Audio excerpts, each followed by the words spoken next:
I'm glad you mentioned hiring because that's another Mhm. perfect segue. Yeah. In under 4 years, Influence Co. has four offices and 70 people. How do you feel, like I said, less than 4 years in with this type of Yeah. growth? We feel wonderful about it. I think that, one thing that really drives me is our team. I think that we've been incredibly fortunate to hire the most amazing, driven, smart talent. I mean, I could gush about them forever. It's a And good so, sign. yeah, and so as we continue to grow, it becomes that much more important. Of every single person that we add to the team, we want to still hold this very high standard for the people that we hire. So we're hiring right now, and we're putting feelers out everywhere, trying to find great employees. But I think that with that growth comes challenges as well. So I never want to act like everything is roses and sunshine all the time, because growing that quickly has its challenges, and one of those is communication. When we're in four different offices, three in Missouri, we have some people in New York, communication can be really difficult. So we've started looking for a bunch of different tools and apps and things that we can use. And we found a few that we love, like Slack, we are obsessed with and use it all day, every day. We use 15.5 for weekly reporting so that everyone can get kind of a snapshot of where everyone is on the week. So there's a few different things that we've done to try to help with that communication issues, but that's probably the thing that I think is the hardest about growing so quickly. Is it's easier to communicate to 5 people than 50 people. And so that's something we're continually, trying to make sure that we can scale communication as we scale the company. I'm glad you mentioned that because it lends to a great insight that I learned from Daniel Chait over at Greenhouse. He said, up to 50 employees, you can have an implicit culture because most of the time everyone's in one office. You can see, you Yep. can feel the culture. You are the culture. There's not Yep. that many people yet. And he said, once you go over 50, you have to have an explicit culture. It has to mean something Oh, when I interesting. say Influence and Co. What does it mean for you to say, hey, I work at Influence and Co.? Yeah, I think for me, it means a couple things. The first thing that it means is that we create wonderful content with our clients, and we take a lot of pride in that. That, like, we take a lot of pride in that we're not producing something that is half-assed, if that's Mm-hmm. okay to say. And so I think that's part of it, is that our team takes a lot of pride in the work that we create. And the other thing is that we work in an environment. When you say you work at Influence and Co., I hope that people interpret from that. I work in an environment where everyone respects each other because of the great work that we do, and everyone actually gets excited to come into work every day. Like, if I could in a wonderful fantasy world, predict what everyone on our team would say about working here, that's really what I would hope, is that everyone respects each other for the great work that they do, and that everyone gets excited about coming into work every day. When it comes to that excitement, Mhm. what are some of your favorite parts of the culture? Yeah, I think the amount that people on our team support each other and are almost like cheerleaders for each other is so wonderful. We do something every week where we say, give a shout out to someone who went above and beyond in their role to be nominated for the belt. And the belt is an actual physical WWE championship belt that we then, look at all the nominations and give the belt to someone each week. And that is us saying, like, your team is recognizing you. And when we first started, it was kind of silly, but as we've grown, I see people posting on Facebook to their friends and family a picture with the belt and being like, I would I'm definitely so post that. excited. Yeah, and it's so awesome to see, that people are feeling so supported by their team, and it's not a competitive environment. It's a, I want you to do great so that we can do great things together. So the belt is one thing. We also, our team likes to be very silly together. So, we have the holiday video every year where, I mean, people start working on it in like February for the next Oh, December I of admire that. all I love the holidays. of all of these different sketches and inside jokes.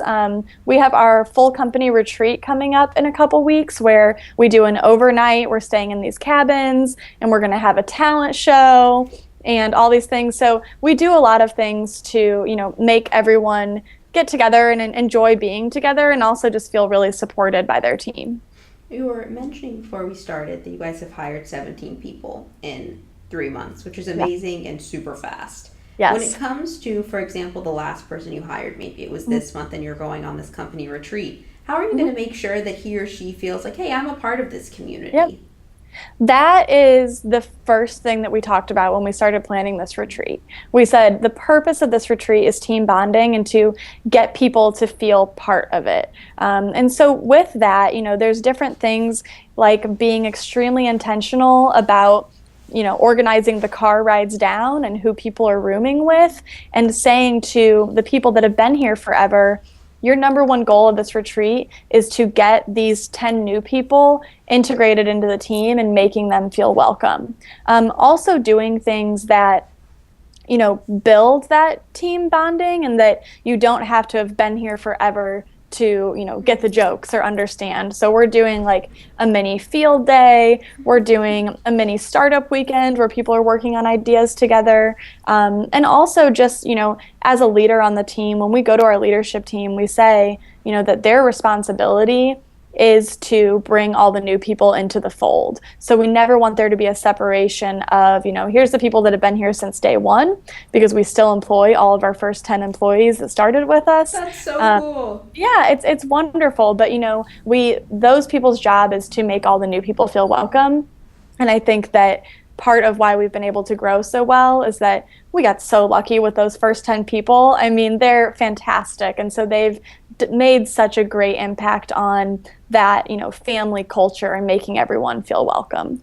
I think one of the reasons, of course, this is an outsider perspective, but I've read multiple times that one of your strengths as a leader is helping your team members become leaders and reach their full Appreciate that. potential. How do you do that? I don't know. No, I really appreciate that because that's, I've always viewed my role as the co-founder and president of the company is that if everyone that I'm working with is doing their job wonderfully, then I've done my job well. Like if they're getting recognized for the great work that they're doing, then I was doing something right in supporting them. I actually read a great book that I would recommend to everyone called Multipliers, and a big theme in the book is, being able to coach people on the good parts of your leadership styles and to not replicate the bad parts. Because I think that we all know where our strengths and weaknesses are, and that sometimes when you're coaching and training people, you can see some of your weaknesses come through in them. And so, really being able to own up to it and telling the person that I'm working with to help groom them as a leader, this is something that I'm not great at. So let's find you another resource of someone who can coach you on that because I'm still struggling with it myself. And so I think that, something I've been hopefully able to do well is be really open and honest and get people the support that they need. And also, try to multiply some of the things that I think I do well. I know you're really big on reading, and I'm glad you brought that up because it reminded me that one of the lessons you learned, I believe, from Gary Vee was writing handwritten thank you notes. Mm-hmm. Do you still do that? Yes, I do. So it's something that I try to do really often. As with any kind of habit, it goes in and out. But we do every year for Christmas, I write a handwritten note to everyone on the team over the holidays, and then also at our retreat. So for all the new people, they don't know that's coming. So we do that at least twice a year. But then I also try to make a habit of once a week sitting down with my little stack of thank you notes and thinking through, is there anyone on the team that really did something awesome this week that I want to recognize them. So, it takes 10 minutes and it's writing maybe 2 notes a week, but the reactions that I've gotten from those are even better than when you give someone a raise. Like people want to be recognized for the work they're doing, and they appreciate when you took time out of your day to recognize them. So that's something that I will continue to do, hopefully, as long as we keep growing. I think that's so important because there's something so special about receiving something that was handwritten. It is because you just don't get it anymore.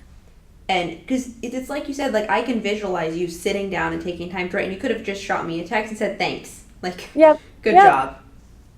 And I think that, we see it when we're interviewing people that there still are quite a few people who will send handwritten thank you notes after an interview. But it's way less than, when my parents were in the workforce and interviewing for jobs. And so those people really stand out when they do that.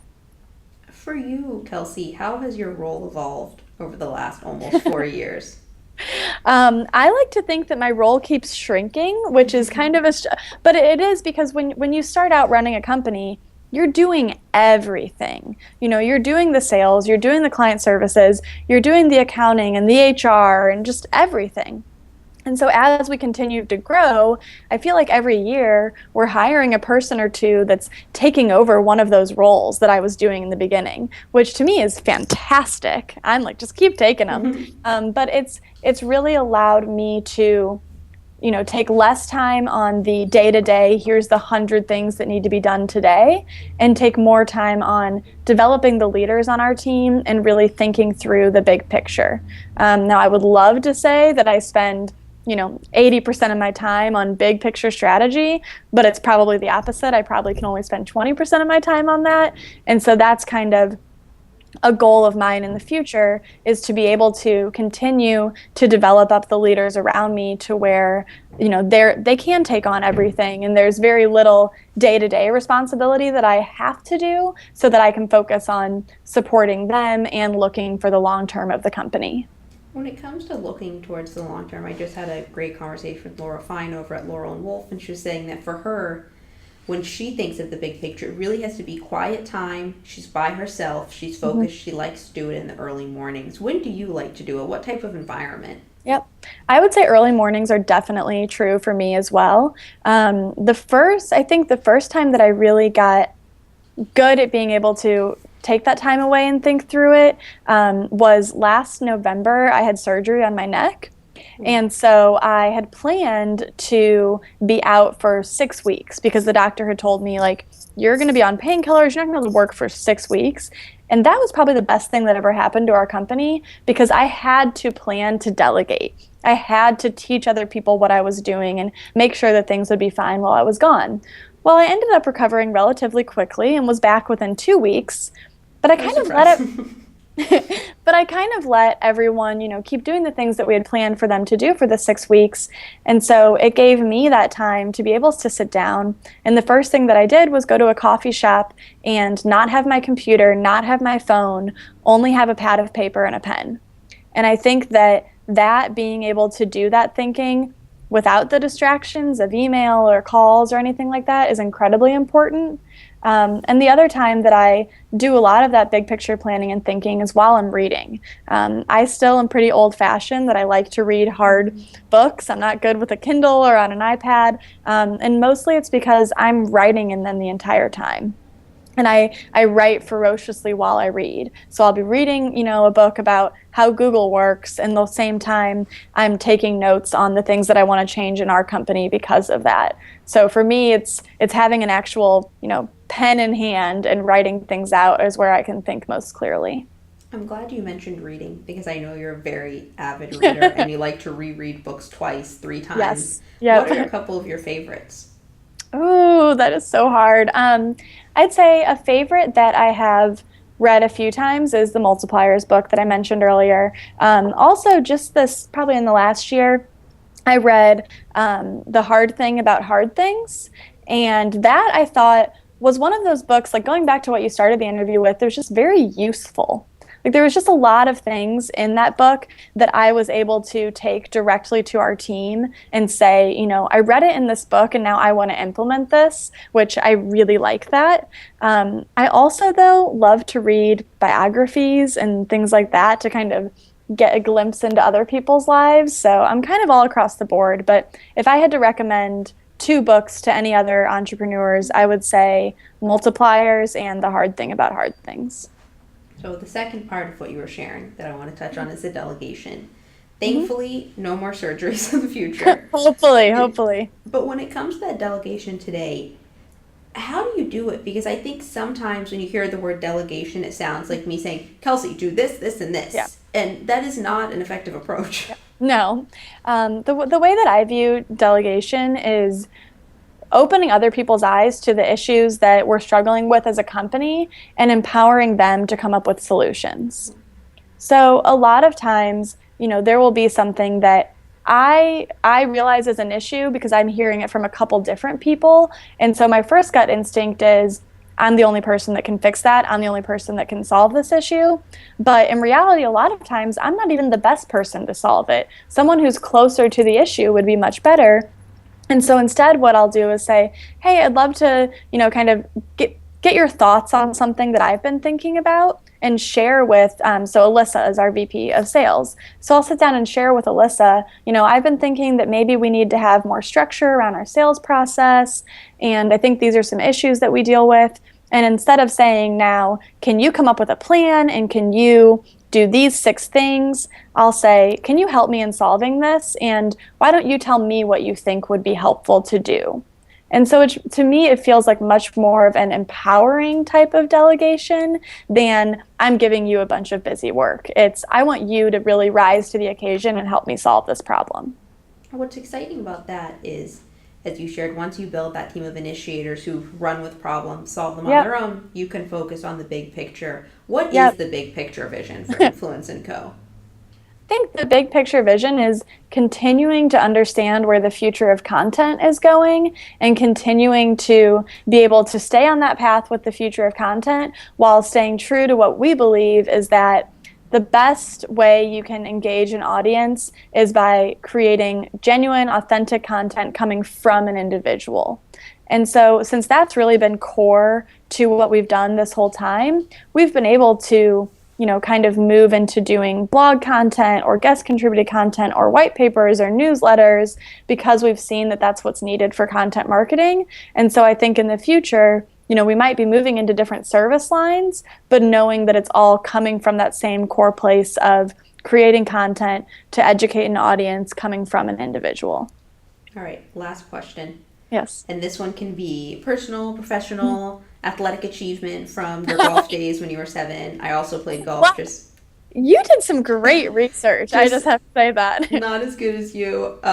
For anything in that realm, what's one question you've always wanted to be asked but nobody's ever asked you? Oh, that's a good one.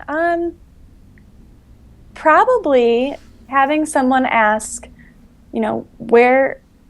who inspires you, or where have you gotten a lot of your inspiration from? And the reason is that I feel like I am incredibly lucky that I have an extremely supportive family and that my dad is one of the most inspiring people I've ever met. Me too. It's like, great. Let me gush about my dad. He's wonderful. And it's because, he started a business when I was a year old, and, so much of what I have done and what I have learned was sitting there when I was 10 years old in his office doing filing for him and hearing how supportive he was and how he interacted with his employees and asking him questions about it and learning those things at such a young age. So that now when I, hired my first few employees, it wasn't really intimidating because so much of it felt second nature. And I don't think that I would have ever had that if it wasn't for really seeing my dad and how great he was with his team. That's great. That is so heartwarming. I love that.